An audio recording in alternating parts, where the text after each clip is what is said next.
really going to be on financing a green, resilient, and inclusive COVID-19 recovery in Asia and the Pacific.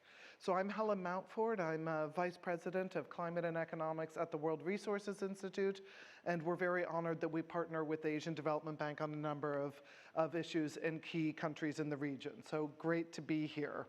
Welcome. We've got a fantastic lineup of speakers. We've got a couple here on the stage, and Vice President Bambang Susantono will be joining us to make some remarks at the start. And then we've also got a couple of people joining us virtually online. So we'll have a great panel, really focusing on some of the aspects of innovative financing mechanisms that can help us to support a green, resilient, and inclusive recovery in Asia and the Pacific. Absolutely essential that we do this. It's a real opportunity as we start to emerge slowly from the COVID crisis. The worst aspects, we're not out yet, but as we start to emerge, we can take this opportunity to do a different kind of recovery, to really boost a cleaner, healthier economic growth in a way where we can create more jobs and also meet the various net zero commitments on climate that we've been hearing here, as well as building resilience in the economies to the climate impacts that are already hitting. One of our recent reports at WRI with the International Trade Union Confederation really showed just how many more jobs we can get from a green recovery compared to a dirty recovery. Often it's 2 times or more jobs for the same investments if you're investing in clean energy, energy efficiency, public transport, or nature-based solutions compared to investing in oil, gas, coal, and roads. So investing really in these clean opportunities are going to help us to boost growth, have healthier environments for people, and create more jobs. So that's the direction we're all trying to go. So to kick us off today, I want to start by welcoming Dr. Bambang Susantono, who's the Vice President for Knowledge Management and Sustainable Development at the Asian Development Bank. So Bambang, please come onto the stage and tell us more about what the Asian Development Bank is doing.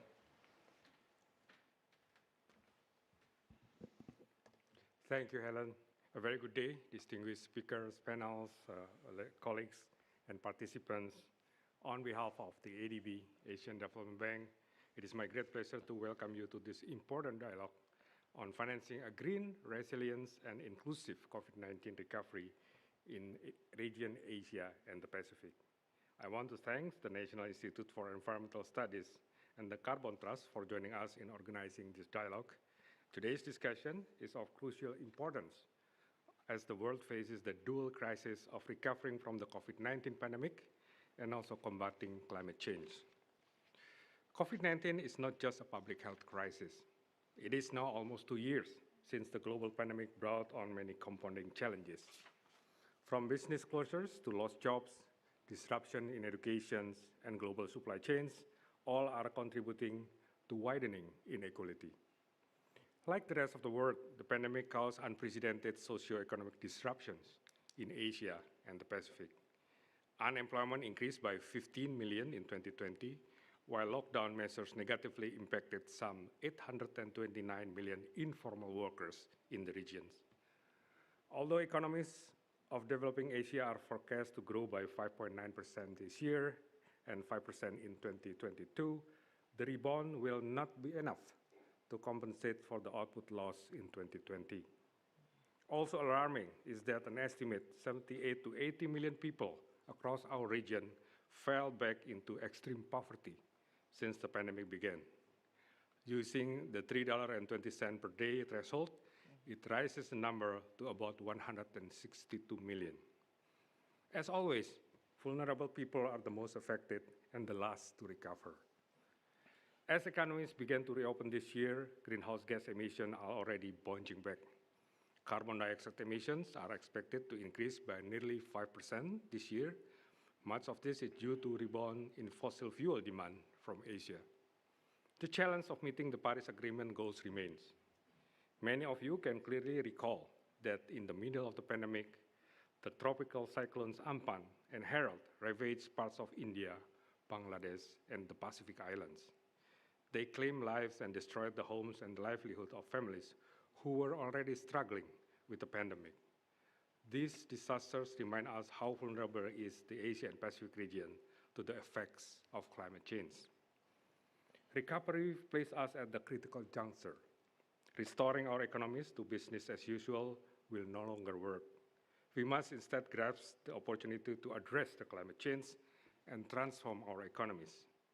This means adopting policies and solutions that can promote recovery from the pandemic, whilst at the same time strengthening systems that build resilience, promote inclusion, and kickstart the transformation to low-carbon economies.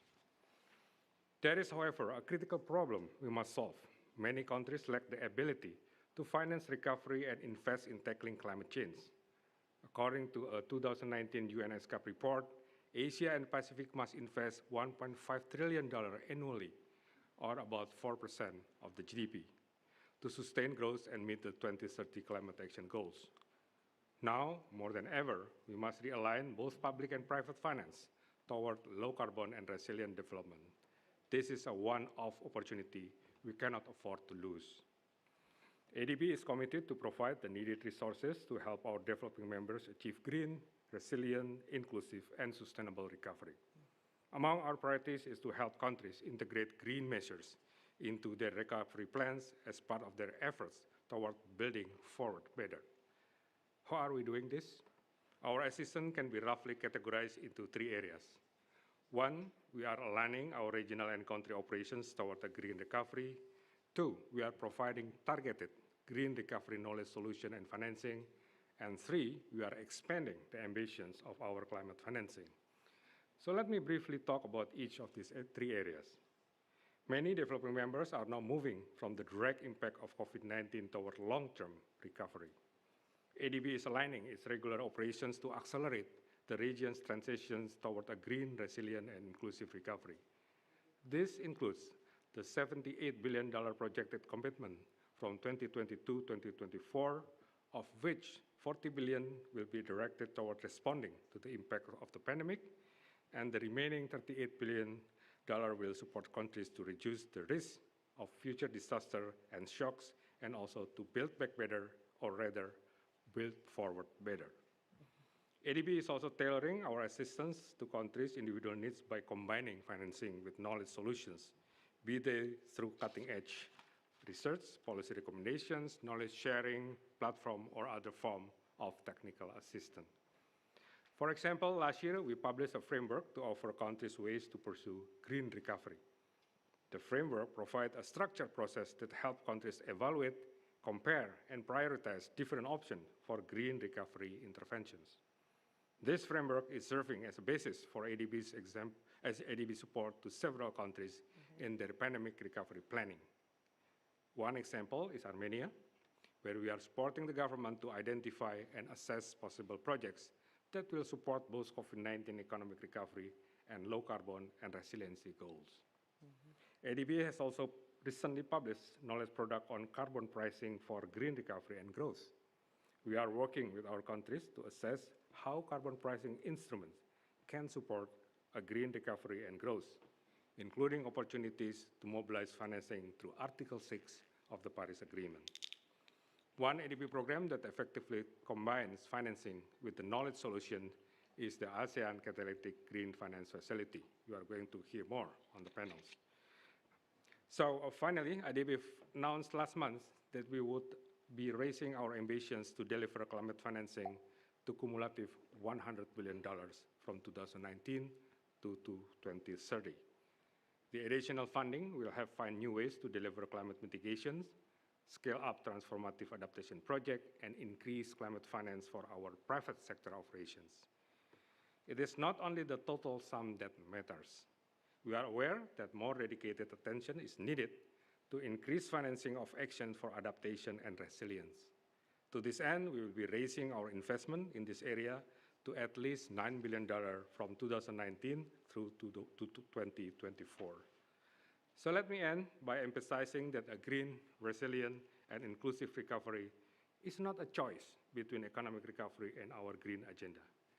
It is rather an opportunity to achieve one with the other. A green recovery is an investment for our collective future, and I'm looking forward to hearing our panelists' view in this event on how best we can work together to support this critical agenda.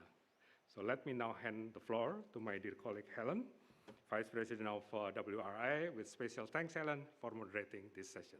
Thank you very much. Thank you very much.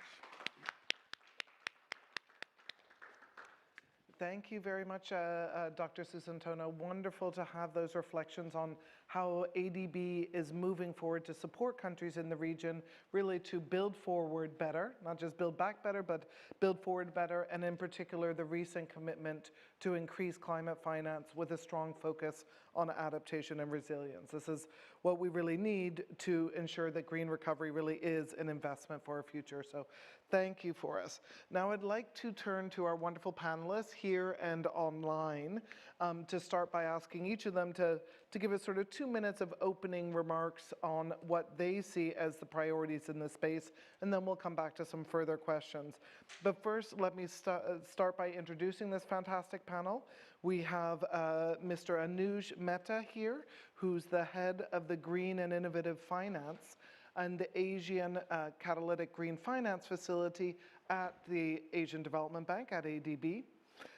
We have Dr. Kei Gomi, who is the head of Fukushima Regional Collaborative Research Center, the National Institute for Environmental Studies, so NIES.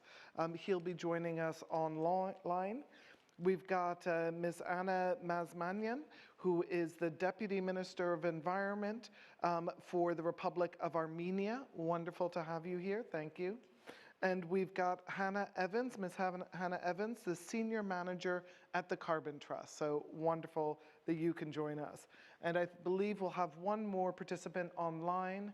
We've got David Aitken, who's the Director of Innovation at the Carbon Trust, joining us too. So fantastic group of panelists. So let me start first of all with Anuj. So tell us, Anuj, what would be the key priorities you have in this space? Thank you. Thank you very much, Helen, and thanks, delighted to be here. You know, I think just sort of speaking from the perspective of certainly the Southeast Asia region and ASEAN especially, I think the priorities going forward, especially if you're trying to get towards this, you know, this ambition of a green recovery. And, you know, I think just in terms of context, funding from the governments is immensely under strain, mainly because of the recovery efforts that have been made to support the COVID recovery for health and all those sort of different aspects. So financing gaps are increasingly worsening, actually, in the region, and that's a big issue.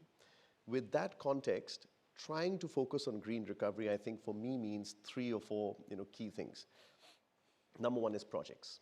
The pipeline of bankable green projects, which I think a lot of us talk about now, I think that is the critical space now. So it's, I think, less time for saying that we need to do green and more to say what are the individual projects, and talking about hundreds of projects, not one signature project. That, you know, that's a good example. So I think a pipeline of bankable green projects, how do we make that happen? I think number 2 is catalyzing capital from many sources. So, you know, there's a lot of discussion about funds from, you know, the governments and multilaterals, etc. But the key is using that for de-risking and catalyzing 6, 7, 8 times capital from private capital sources. And I think that's the whole blending and leveraging. That for me is the second priority, which needs to happen at scale and pretty quickly. The third is mindset. And I think this is especially where, you know, there's a lot of discussion on individual projects which are already fairly commercially viable. Renewable energy is one of them. But, you know, where local governments have the mindset to innovate and use public funds better, I think is going to be critical if we are supposed to reach this goal of green recovery. So for me, those 3 are the key priorities that we are working on with the ASEAN Green Facility under the ADB, and I think that's where the battle will be won or lost. Thank you. Thank you so much, Anuj, and we'll follow up on a few of these questions in a moment, I think, because you highlighted some key issues we really need to address to get the finance flowing. But let me turn now to online. I believe we've got Kei Gomi from NIES. Are we able to reach him online? Perfect, we're gonna wait just a minute. Itu? We can hear you and we can see you. Please go right ahead. Okay, thank you very much. Thank you very much for this opportunity. I'm working for modeling to develop the future scenarios to achieve mainly carbon neutral target. And so I'm more on from green side rather than recovery side. And actually, I'm not a finance people, but for my view, the green actions are not always necessary the recovery actions. And for example, in case of Japan, the most damaged sectors by COVID-19 pandemic is restaurants, hotels, or some luxury services. But on the other hand, ICT services or medical services, they increased their output, and they are now suffering the shortage of labor. So obviously, there is a gap between what we need.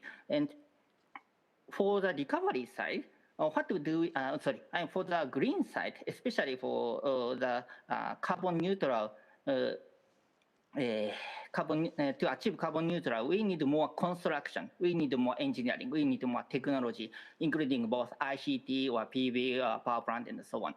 So there is a very large gap between those people who lost their jobs and the jobs what we need to achieve the carbon neutrality. So now I'm wondering how to fill the gap between them. It is my point. Thank you very much. Thank you so much, and an absolutely critical one as we look to transition very rapidly to net zero economies. How do we ensure the right skills and people in the right places to actually fill that gap between the old economy and the net zero economy? How do we ensure the right skill sets and training to move forward? Now, I would like to turn to our colleague Anna Mazmanyan, Deputy Minister, over to you. What do you see as the key priorities at the moment? Thank you. First of all, on behalf of our ministry, thanks for having me on this panel, and with ADB Bank, we have very good cooperation in Armenia. For us, for Armenia, you know, the last year was very difficult for everybody, but for Armenia, we had a double crisis because we had a war in Artsakh.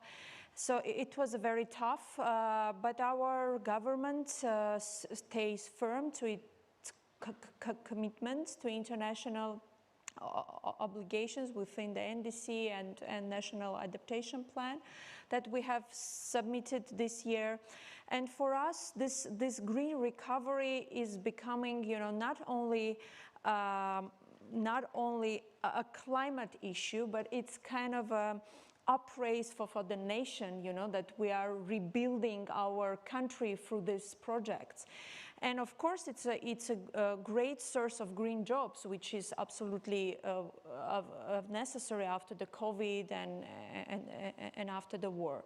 So for us and me personally, I'm very glad to see that this green understanding and green way of thinking is already on a top levels of Armenian government, and our authorities are sure that we can be competitive in green economics. And for us, this is a top priority for a country that doesn't have much sources, you know, and is energy dependent. Green means a lot. And so we set ambitious priorities, ambitious goals, and we are ready to achieve them. Fantastic. Thank you very much. Wonderful to hear what's happening in Armenia, and we'll come back to a few specific questions as well on the green recovery there. And now I would like to turn to Hannah Evans from the Carbon Trust. Over to you, Hannah. Thanks, Helen. Hi, everyone. So yeah, really nice to be here today and to be part of this this panel. So like Kai was saying earlier, a lot of the work I do is working on kind of whole systems modelling, so trying to understand what are the different pathways that different countries can take to reach their net zero goals, and what are the risks and opportunities of different investments and investment types that they might be making. I think what we've seen a lot from our work within Vietnam and the Philippines and Indonesia is that the real challenges there is transitioning away from a kind of a very coal-dominated energy sector to one that's able to support a clean, kind of large renewables generation sector. And so we were really excited last week to announce our involvement in the Coal Asset Transition Accelerator, or CATA, which is looking to develop financial mechanisms to allow countries to retire their coal plants early and replace those with clean, green energy sources. And that builds on work that Carbon Trust have done with the ADB previously to try and develop a framework for identifying what types of, which coal plants are most suitable to retire early, based not only on the emissions benefits that would bring, but also ensuring that you still have a resilient grid in place even after that coal plant is retired. And thinking about then the other side of that, the replacement with green electricity, one of the key challenges we see in the region and the countries we've worked in is having a grid that's able to integrate that level of renewable technology. And one of the things that we work across, not only in Asia and the Pacific, but also in the UK, is trying to understand the role that flexibility has in allowing that additional integration of green energy. So like Anisha was saying, we need those bankable projects, but in order for them to be bankable, they need to know that they've got a route to market that's stable and secure for the lifetime of that asset. And I think we've got a real role to play for flexibility in allowing that integration to happen more quickly. Excellent. So both ensuring a rapid accelerated shift away from coal, but at the same time ensuring we get renewables on stream, the investment, the finance, the practical solutions in terms of renewables quickly and in a way that integrates into the grid, so we have the reliable energy and are able to deliver accelerated energy access, we hope. So thank you very much. And let me pass online to David Aitken, who's also from the Carbon Trust and focusing very much on innovation. So David, over to you.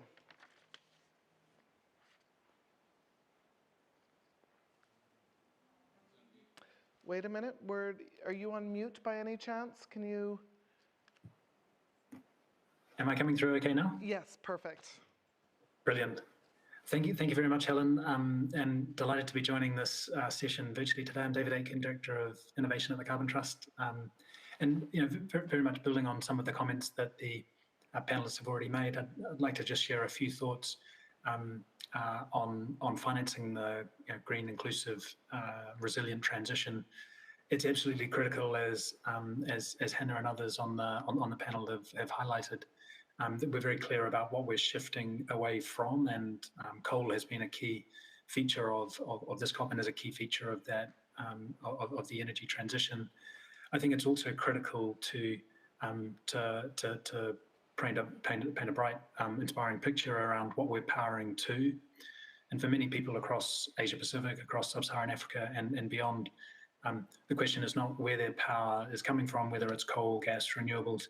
It's whether they get any power at all. We still have hundreds of millions of people without access to clean electricity, billions of people without access to clean cooking. And so I think it's really important, as we think about financing a just and inclusive transition across Asia Pacific and beyond, that we think about how we can provide access to sustainable modern energy for all, to complement all the other important elements that the panelists have already spoken about.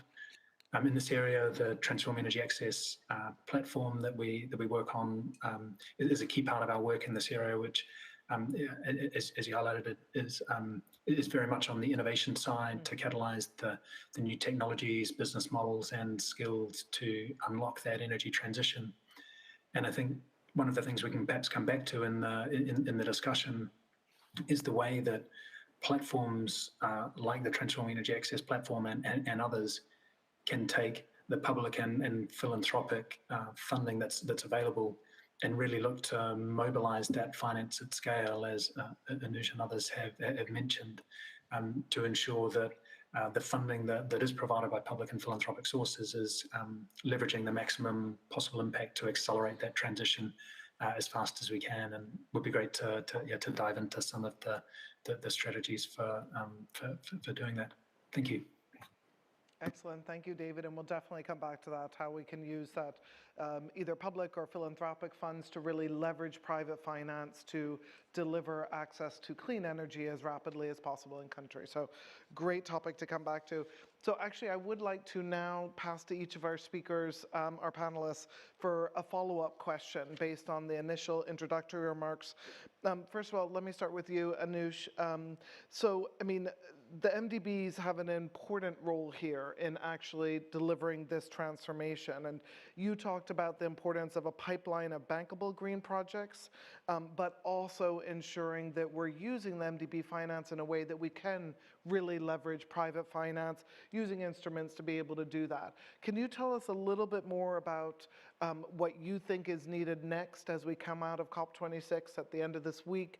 We look to actually deliver all the ambition here in a way which is inclusive and supports energy access. So what do you think, if as you go back to your office, what are you going to, or home office, whatever it is we're working from, as you go back on the Monday morning, what are you going to be doing in terms of ensuring the finance comes through and we've got the right pipeline and leveraging as much private finance as possible? Sure, and is there a Monday and is there an office? Both of those are big questions. You know, I mean, that is exactly, I think, you know, the right question in the sense, you know, the big focus is how do we build the project pipelines? And as we go forward, we've just launched about 4 or 5 days ago over here, a green recovery platform. So this is, you know, put together funds from 4 different agencies, the UK, the Italian government, EU, and the Green Climate Fund. And that's about 700 million. So, you know, we've got a tangible amount of funds for green recovery. Part of that 600 or so million, it's about 700 now actually, includes grant money, TA. So what I want to do on Monday, you know, from wherever I am, is to start using that TA money specially for 2 things. Project preparation, capacity building. Project preparation to create those demonstration projects which should create the models for replication. And you know, I realize we should not be talking demonstration, we should be talking scale up now, of course. And the second is capacity to do the scaling up. So the intention is, as we sort of go back, is to really take some of the models which have already worked and local examples. So I'm thinking Cambodia Solar. There's been a great project in Cambodia, solar park. It led to private sector catalyzing. It led to one of the lowest tariffs in solar. And use that to now create 3 more, 4 more, 5 more projects using some of this money. Number 2 is bonds. So using some of this money to create bonds. We've had a great example in Thailand where a sustainability bond was done end of last year, raised about $1 billion, and was used for transport, green transport projects. Now, can we do 5, 6 more of those? So it's both focusing on creating the projects very, very quickly, and also creating finance coming in at scale. I think those are 2 of my priorities. The third, which I must always mention, you know, since I have the space, is the de-risking. Yeah. So, you know, for me, if there's one takeaway from everything else is de-risking instruments. How do we use what you were mentioning earlier, philanthropic and public sector funds better, not to finance assets, but to finance risk. And the risk is in those 5, 6, 7 years of a project. Yeah. Construction, land acquisition, etc. The moment that's over, can that money come out and private capital come in and it gets refinanced and refinanced and refinanced, and that's how you scale up from your millions to your trillions. So that's what I want to focus on Sunday. Fantastic, and all 3 are excellent, and I guess the de-risking is going to go across both the first and the second as well, particularly the second as you really take these example projects to scale. So fantastic, thank you so much, Anush. And let me turn online to Kay Gomi and ask a little bit of a follow-up, since you gave us such a wonderful example of the sort of some of what you're seeing in terms of the gaps as we go into the net zero scenario. As we're trying to move that direction, we've got some of these gaps in terms of skills, but you've also been doing some of the modeling and understanding of what the net zero scenario looks like. So I'd love to ask you, in terms of green stimulus and green recovery, what are some of the opportunities you see where we really can boost this in countries? Where, you know, are you seeing examples of work that can really put us onto a trajectory that's very different from where we are? And what does that signal to you in terms of some of the new skills and education that we'll need to deliver that green recovery? Hello. Okay, thank you very much. I think one important thing is quality. Quality of, especially the quality of renewable energy projects, because actually between the previous, the global crisis, I mean the financial crisis in 2008 and 2009, and this pandemic, between two crises, our country experienced another crisis. In 2011, we had greatest Japan earthquake, tsunami, and the nuclear accident. And soon after that, for the recovery, actually very recovery, the government of Japan introduced a feed-in tariff scheme and to promote the renewables. And suddenly many companies joined the renewable energy business. But actually some did very low quality job, low quality construction. And some mega solar power plants were completely destroyed by typhoon, and some actually caused the landslide. So it lost, so because of that, we lost some trust from general public to the renewable energy itself. So actually, that's why I'm a bit anxious about the current debate of green recovery and rapid expansion of renewable energies all over the world. Because it must be coordinated to more general sustainable development, not just only renewable energy or climate change, but more sustainable development of the region by region. Such, for example, some region does not like the mega solar because of their landscape conservation. Such kind of things are very important, I think. So, such not just the super technician, super engineer of the specific field, but also to see wider range of sustainable development topics. So I mean, so it's not maybe it's not so quick, but such kind of long-term human development project is, I think, more important for the sustaining the development itself. Thank you very much. Mm-hmm. Thank you very much. And important points there, both on that it's not just about the specific sectors and the jobs in those sectors, but also needing to look at a regional approach. What does it actually mean to do this transformation? I think we've seen that in some key sectors. As we look at some of the sectors that are declining now, we need to look at the ones that are being phased out, as well as those that are going to be growth opportunities in a green recovery. How do you manage a transition justly and in an inclusive way for the workers and for the relevant communities? So that regional approach, really important. Thank you so much, Kai, on that one. So let me pass over now to Deputy Minister Mazmanyan. If I could ask you, on Armenia, what are some of the specific actions you've taken in the country to really design and finance a green recovery there aligned with your climate commitments? Are there some specific examples that you can share with us of what you've done, or some of the ones that you're considering doing and proposing to others? Thank you. One of our biggest projects, and I think it can be a good example to other countries as well, is we have this 10 million trees project. Mm-hmm. And why 10 million? It's because there are 10 million Armenians around the world. So we say that we are a tiny country, but a global nation. So, and this project was built, you know, to for the deforestation. First, we have commitments to raise the amount of forests for 2.5% in our NDC.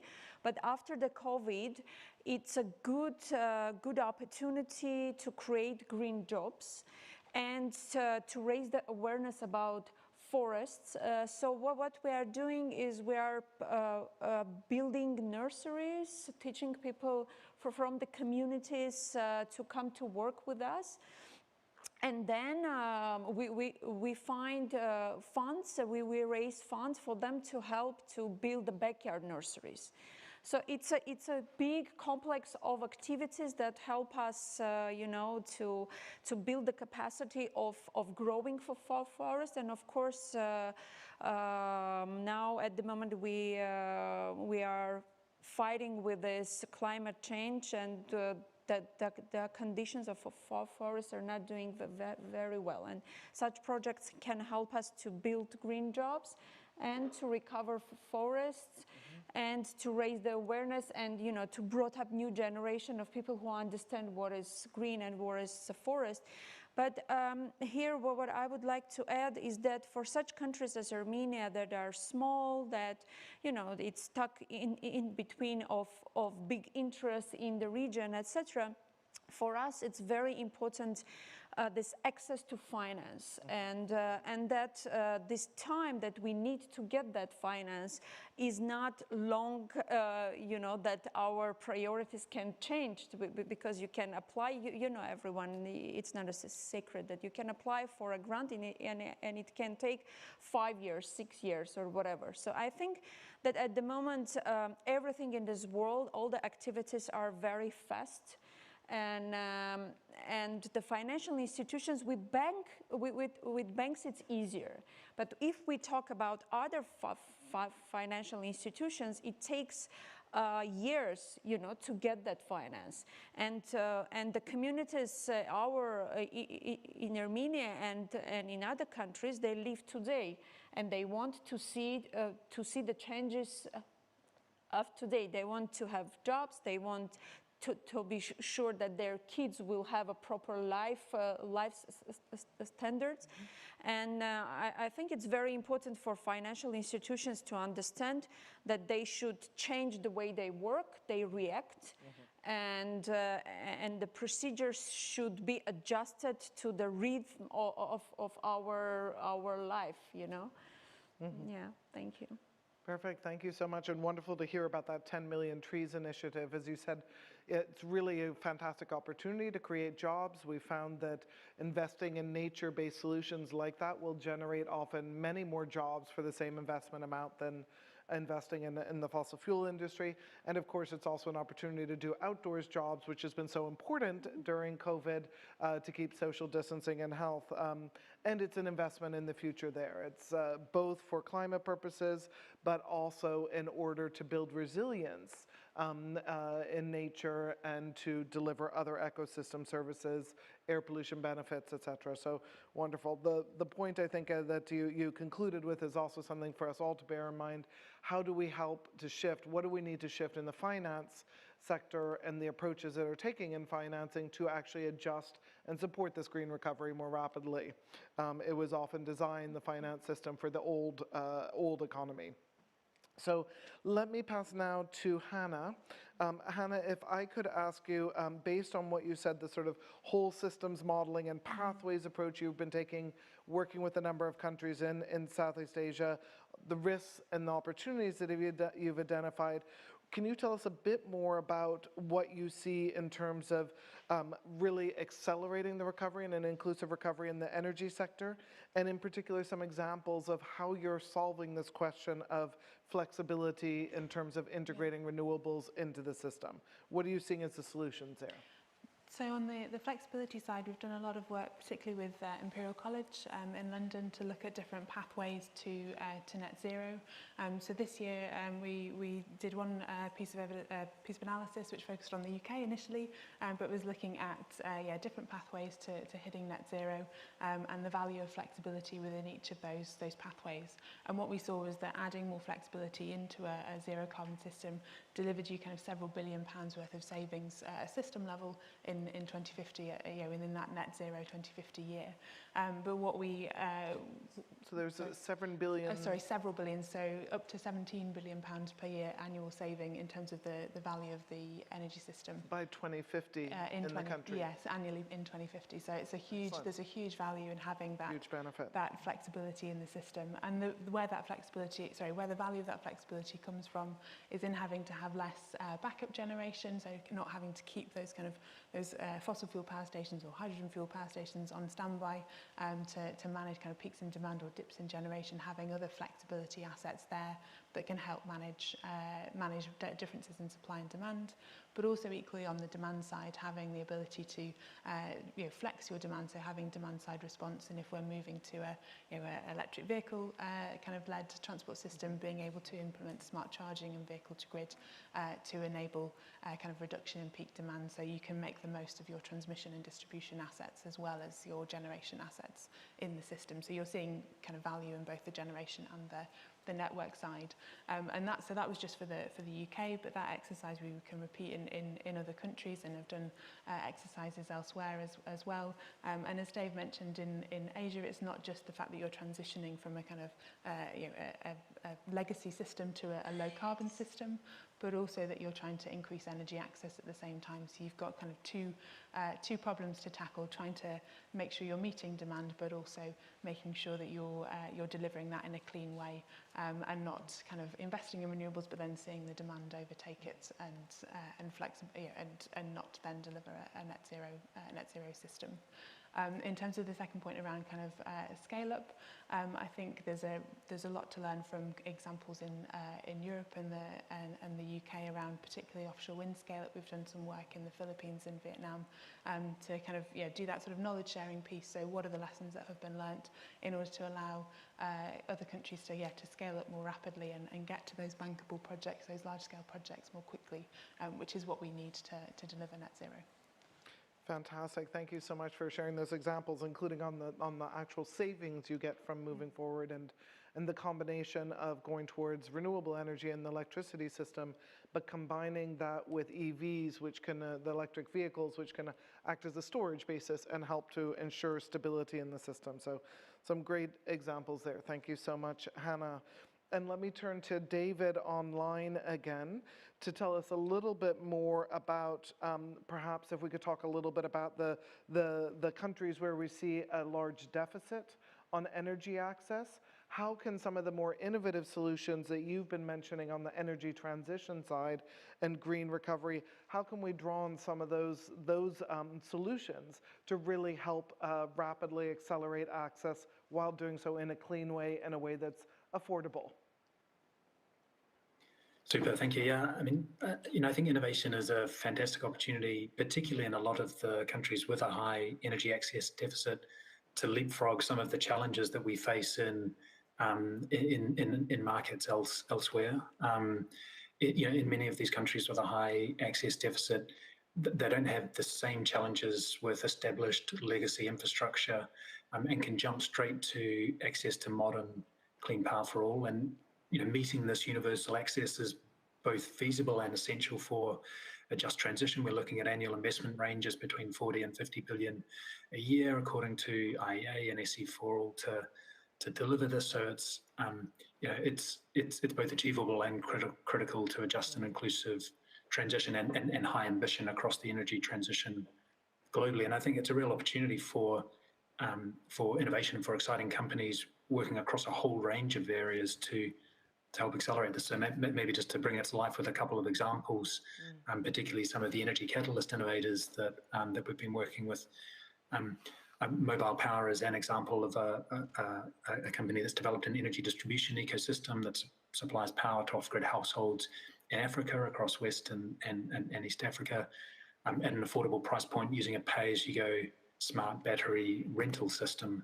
And so some of the innovations, not just around the technologies, but around the business models to enable adoption, particularly to overcome some of the upfront cost barriers, are really exciting.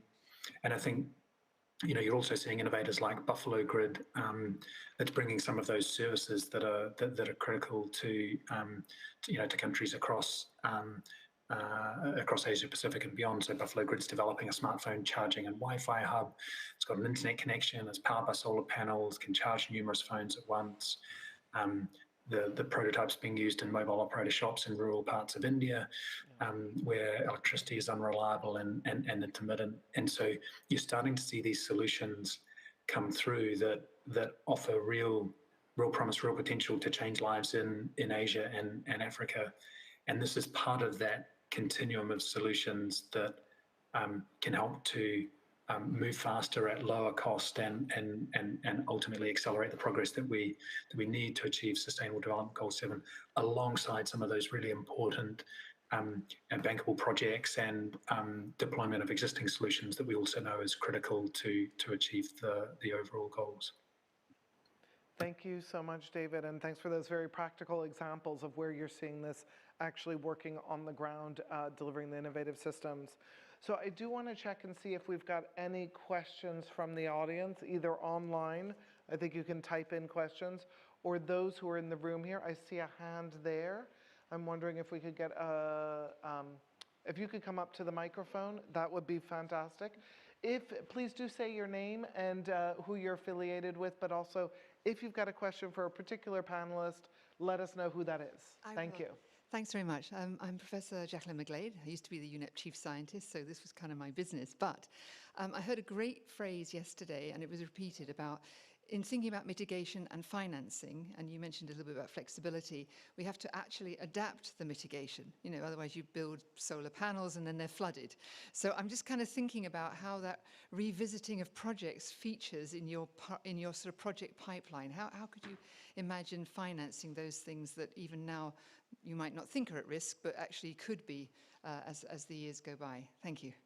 Fantastic question. Thank you, Jocelyn. So I mean, it is really also about the resilience of the new mitigation systems, the new power systems we're building. Is that something you're taking into consideration as you're starting to look at the financing and the development of these systems? I see Anush is nodding his head, so I'm going to pass straight to him. Yes, I mean, you know, and I hear the word projects immediately. So absolutely, I think when we are doing project assessments, as we are looking at the preparation of those projects. So we have at the ADB a whole due diligence system, which of course looks at a number of different things such as safeguards and technical. But within the technical, there is also a climate assessment which is done, which does look at aspects which you're talking about on resilience. And what we do is we provide some technical assistance, which you call a project preparatory assistance, which allows technical engineers and scientists, if required for a particular project, to improve the climate aspects of that so that they're aligned to the relevant standards, which can improve the project itself. So there is a climate assessment done. There is support provided to improve the climate resilience aspects of the technical design before we go on to the final approval for financing of those projects. So I think that is already taken into account. Now, you know, just allowing that, you know, sort of taking that stage further, you know, where things have evolved, where projects have been done, and I'm just thinking, for example, wastewater. It's a big issue, or solid waste a big issue, or plastics big issue. You know, if there are technical advances which have been done, where a technology has been proven to meet some of these aspects in different parts of the world, we're also trying within my facility, the ACGF, to take those examples and show those even before there's a project, as an awareness building to government agencies on what could be put into place to even develop a project. So this is going to, even before a project is even conceived, to bring in some of those ideas. And we welcome that. In fact, I was talking with some of the Carbon Trust people before, you know, could we bring in some examples from here and take those to cities in Asia? And that would be another way to sort of really ramp up, you know, sort of this aspect, as you've so rightly mentioned. Thank you. Excellent to hear that as you're sort of planning. And I assume as you go ahead, if you haven't planned appropriately and something does come along, which does happen with climate impacts, we then adjust and we move forward. So, Hannah, David, I wonder if there's anything from the Carbon Trust work that you would like to highlight on this respect too. Yeah, I think just maybe a couple of things on our modelling. So within the kind of modelling that we do for 2050, we do try and include kind of extreme weather events. So if you're in the UK, that's an extremely cold event where it's not windy. If you're in somewhere slightly warmer, it's probably a heat wave that where there's perhaps lower generation as well. And try to understand what does that mean in terms of the resilience of the system, and how do you ensure that you've got sufficient backup generation or flexibility and storage to help you cope with those events. So that's one thing that's really important, and I think gives you quite a different view of what a 2050 system needs to look like compared to if you're just looking at average demand profiles. I think the second point on that is in terms of actually the data that's available for these models. The outputs are only as good as what you put into them. And I know UKAG are doing some really good work to try and map kind of different whole systems models and the data that's available within them. And one of the challenges we've really found is trying to get really really good demand data or really understand what's going into demand data and demand profiles for 2050, which is really important when that demand is going to be likely so much higher if you're able to kind of get additional access to energy access to people. But even if you're in a country that already has good energy access, the vectors are likely to change away from gas towards more electric, use of electricity as opposed to petrol, diesel, gas. So understanding what those demand profiles look like is really important, a really important input to our modelling and could affect a lot of the outcomes as well. Excellent, thank you. Let me check if there's another question. We've got one up here. If you want to come to the, let me check our time. If you want to come to the microphone, that'd be great. I did see two hands go up at the back. We're not going to be able to take all the questions, so I think the first one was somebody over there. If you want to come up right after, we'll take the two questions. Sorry to the others. We'll take those two questions, and then I'll pass back to the panelists for one final word to each of them, just a brief response to questions or a final thought. So, thank you. Thank you very much, Helen, and thank you very much for the speakers. And just two very quick points. I'm Shan Fulu, sorry. I used to work for ADB, and now I work as an independent consultant for still a group of multilateral development banks. So 2 points. One is, again, following the point about resilience. So there are two sides, actually, when we talk about investment. Resilience of green projects is one aspect, but since the session is really about green and resilient recovery, I haven't really heard a lot about resilience. We talk about the energy transport, how to make them low carbon and energy efficient and so on. So it seems to still be a very big gap in the discussion about how to make the climate smart. So I don't know whether particularly maybe Anush in your fund, whether there's a lot of resilience-focused initiative. And again, the second point is really about the pipeline building you mentioned. It is the critical part of the challenge we face, and I'm just wondering whether when you try to think about build that project pipeline, the current, there's a lot of development in this field, particularly the EU sustainable finance taxonomy and all that sort of tools, whether that have been considered in the process, and now the Paris alignment and so on.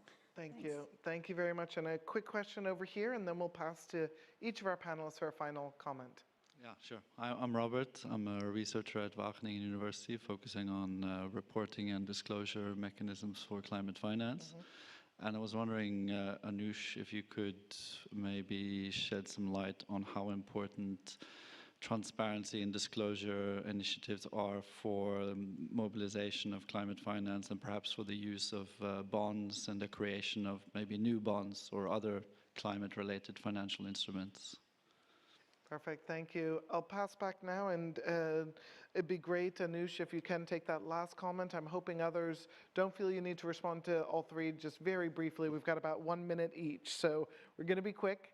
Response on resilience, on pipeline of projects, and then also on this reporting and disclosure of climate finance. So Sure. I'll quickly answer all of those. Great questions. Transparency. In 1 minute. Sorry? In 1 minute. In 1 minute. Transparency, very good. Resilience, very important. Taxonomy, important too. But let me expand a little bit. Very quickly. Transparency, re-bonds, I think fundamentally important because there's always this fear that a green bond isn't actually green, and therefore making sure that it adheres to standards which are well publicized at the start is important. We work on that with agencies such as CBI, UK, DNB, etc. But also once the bond has raised money, we need a very clear, visible mechanism which shows where the money is actually going, where are the projects. So creating monitoring mechanisms which disclose the projects that the money is going into and the impacts thereafter having raised it, super important. So I don't think anything is as important as that to bring attention on green instruments and making sure that the money is being used for the intended purposes. I think number two, on taxonomy, when we work on taxonomy, we've got a taxonomy created for the ASEAN region, which we created in discussion with the European Union, with ASEAN governments, so it is globally aligned. It works in alignment with Paris Agreement targets, with the NDCs. And again, the point is, in a sense, transparency, making sure that the standards are globally aligned so that the funds that could be coming in from one part of the world and are used in another part of the world still adhere to global standards of taxonomy. Without fitting into the taxonomy definitions, we at the ACGF wouldn't make a project eligible for financing from our sources. And I think last point on resilience, very quickly, our fund, for example, is a finance fund. Our goal is to try and catalyze money into projects. But what we do is we say private capital should come into it, private technology should come into it. So we don't try to dictate the technology. What we try to dictate is the impact of that particular project. 60% of a project meeting climate goals, and for us, green is defined as climate plus environment specifically measured, is a green project, 60%. If you hit 90% cost in that particular project, that for us is a priority or an advanced green project. So we are trying to push projects more towards priority green with very clear indicators for both climate and environment. That's a sort of a quick response. Thank you so much, Anush. And we'll go online to Kai Gome, if we can. Hello, hello. We can hear you. Please go ahead.